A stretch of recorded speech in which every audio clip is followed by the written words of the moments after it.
প্রিয় দর্শক, আমরা এই মুহূর্তে অবস্থান করছি বিজয় সরণিতে সংসদ ভবনের উত্তর এলাকায়। এখানে আমরা যেটা দেখতে পাচ্ছি যে সংসদ ভবন এলাকা থেকে যে বিভিন্ন ফার্নিচার এখানে এক শ্রেণীর অসাধু মানুষ, যারা রাষ্ট্রীয় সম্পদ যেটাকে বলে, এখানে জড়ো করা হয়েছে। এবং যারা এখানে ছাত্র আছে, ছাত্র সমাজ আছে, তারা এগুলোকে রক্ষণাবেক্ষণের দায়িত্বে আছে। এখানে প্লাকেট দেখতে পাচ্ছি যে রাষ্ট্রীয় সম্পদ রক্ষা করুন। এখানেও দেখা যাচ্ছে রাষ্ট্রীয় সম্পদ রক্ষা করুন। তো আসলে আমরা যখন দেখলাম যে যে যাওয়ার সে তো চলে গেছে, কিন্তু এগুলো তো আমাদের রাষ্ট্রীয় সম্পদ, এগুলো রক্ষা করার দায়িত্ব এখন আমাদের। যখন দেখতেছি এরকম ভাঙাচোরা হইতেছে, ম্যাক্সিমাম কিন্তু স্টুডেন্ট না, স্টুডেন্ট যারা তাদের গলায় আইডি কার্ড আছে। তো আমরা যখন দেখলাম যে এই যে এগুলো যারা করতেছে, এগুলো নিয়ে যেতেছে রাষ্ট্র, এগুলো তো আবার আমাদের টাকা দিয়ে করতে হবে, সে আমাদের কর। আপনার কি মনে হচ্ছে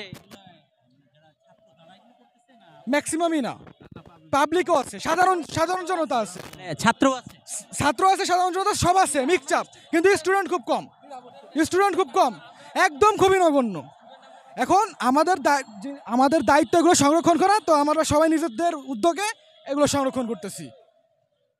আপনারা আমার নাম হলো তারেক রহমান, আমি ইউনাইটেড ইন্টারন্যাশনাল ইউনিভার্সিটিতে পড়াশোনা করি।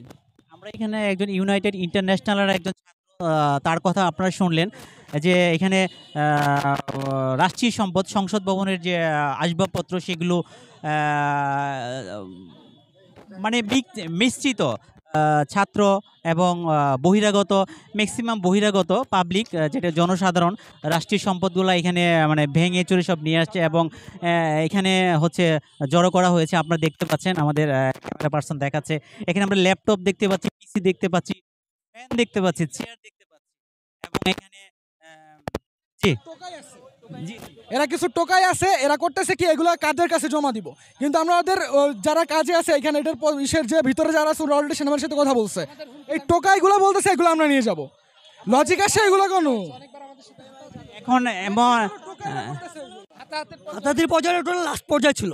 আমরা এখানে দেশের নিজের বিবেক থেকে দেশের জিনিস রক্ষা করার জন্য দাঁড়াইছি, ঠিক আছে? কারো যাতে ঝামেলা করার জন্য বা খারাপ ব্যবহার করার জন্য দাঁড়ায় নাই। আমরা শুধুমাত্র দেশের রাষ্ট্রের জিনিসপত্র যাতে কেউ নিয়ে না যায়, বাঙালিকে যেন চোর বলতে না পারে, সেজন্য আমরা আমাদের নিজের দায়িত্ব থেকে দাঁড়াইছি। এখানে র্যান্ডম কেউ আসে আমাদের প্রশ্ন করতেছে, আপনারা বিক্রি করবেন, আপনারা যে আসলে এগুলো দিবেন। আমি এক্স স্টুডেন্ট, জি। কিন্তু আমি এখানে যে থাকার বিষয়টা শুরু থেকে, আমি এটা আমার নিজের বিবেক থেকে দাঁড়াইছি, নিজের ব্যক্তির যে মাথার চিন্তাটা আসছে আমি ওখান থেকে দাঁড়াইছি। আমাদের আরেক ভাই কথা বলবে। আপনারা দেশ স্বাধীন হওয়ার পরেই দেখেছেন যে কিছু মানুষ আবেগের বশে গণভবন এবং সংসদ ভবন থেকে কিছু জিনিস নিয়ে যাওয়ার চেষ্টা করেছিল। আমাদের দেশের মেধাবী ভাইয়েরা তারা যতটুকু সম্ভব চেষ্টা করে যাচ্ছে যাতে রাষ্ট্রীয় সম্পদগুলো রক্ষা করা যায়, কেননা এগুলো যদি আমরা একবার নষ্ট করি, এগুলো পুনরায় আমাদের টাকা দিয়ে কি করতে হবে, ঠিক করতে হবে, মেরামত করতে হবে। এটাই হচ্ছে মেধাবীদের বাংলাদেশ। আগামীর বাংলাদেশ হবে মেধাবীদের বাংলাদেশ। এই মেধাবীদের বাংলাদেশ হবে এই এত সুন্দর বাংলাদেশ যেখানে কোনো ধরনের বৈষম্যের ঠাঁই হবে না। এই যে আপনারা দেখেন মেধাবীরা কি করতে পারে, এই যেমন ধরেন এখন যেহেতু সবাই নিয়ে যাচ্ছে, আমরা এখানে রাষ্ট্রীয় মেধাবী সন্তানেরা ওরা চেষ্টা করতেছে রাষ্ট্রীয় সম্পদগুলো রক্ষা করার। ঠিক এভাবে মেধাবীদের যেমন সরকার চাচ্ছে তেমন সরকার যদি প্রতিষ্ঠা হয়, ঠিক এমন একটি সুন্দর বাংলাদেশ গঠন হবে। ধন্যবাদ আপনাদের। আজকে শেখ হাসিনা যে পদত্যাগ করেছেন তাতে কি আপনারা সবাই খুশি? যে 15 বছর ধরে বাংলাদেশ যে কিন্তু ওই যে রাষ্ট্রীয় সম্পদ এগুলো আপনারা নষ্ট করতেছেন, এগুলো তো আমাদের টাকা, এগুলো এগুলো আমাদের টাকা, কিন্তু কিছু মানুষ না বুঝে এগুলো কি করতেছে, নষ্ট করতেছে। আমরা চেষ্টা করি। আমার মনে হয় যে আপনারা যেভাবে শেখ হাসিনা আপনাদের ছাত্র জনতার মুখে দেশে পদত্যাগ করেছেন, তো আমার মনে হয় যে আপনাদের উচিত এগুলো রক্ষণাবেক্ষণ করা। যেহেতু শেখ হাসিনা পদত্যাগ করে না, যেহেতু এগুলো সম্পদ হচ্ছে আমাদের, এগুলো সম্পদ জনগণের ট্যাক্সের টাকায়, আমাদের পরিশ্রমের টাকায়, মা বাবার পরিশ্রমের টাকায় কিন্তু এই সম্পদ আমাদের। সো এই সম্পদগুলো আমাদের সকলকে রক্ষা করতে হবে। হ্যাঁ, পদত্যাগ করে নাই, শেখ হাসিনা পালিয়ে গেছে, সে পদত্যাগ তাকে পালিয়ে যেতে বাধ্য করা হয়েছে, বুঝছেন? সে 15 বছরের যে অপশাসনে বাংলাদেশের যে গুম খুন এবং পাচারের যে রাজ্য, যে সাম্রাজ্য প্রতিষ্ঠা করেছিল, আজ বাংলার ছাত্র জনতা কৃষক শ্রমিক সবাই মিলে এই বাংলাদেশ আজকে কি করেছে, স্বাধীন করেছে। এবং আমরা আগামীতে এমন একটি বাংলাদেশ চাই। আপনি দেখেছেন 1971 সালে বাংলাদেশ স্বাধীন হওয়ার পর, 3 বছরের মাথায় আবার কি একটি কি করা হয়েছিল, বাংলাদেশ স্বাধীন হবার 3 বছরের মাথায় আবার তারা কি স্বৈরতন্ত্র একনায়কতন্ত্র প্রতিষ্ঠার চেষ্টা করেছিল। এমন কোনো দল এসে যাতে এককভাবে বাংলাদেশের এই সুবিধা লুটপাট করতে না পারে, সেজন্য যে বাংলাদেশ গঠিত হবে সেটা হবে ছাত্র জনতার সবার। ধন্যবাদ আপনাকে। তো আমরা একটু ক্যামেরাতে দেখাবো যে রাষ্ট্রীয় সম্পদগুলো এখানে সব স্টক করা হয়েছে।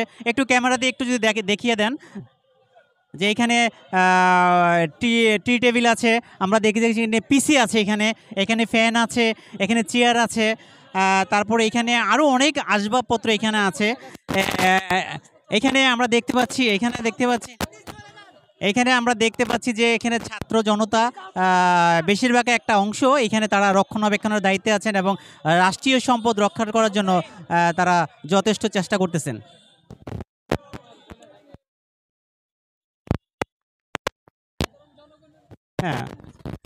হ্যাঁ, বিজয় সরণি সংসদ ভবন উত্তর সাইড থেকে আমি সারওয়ার জাহান।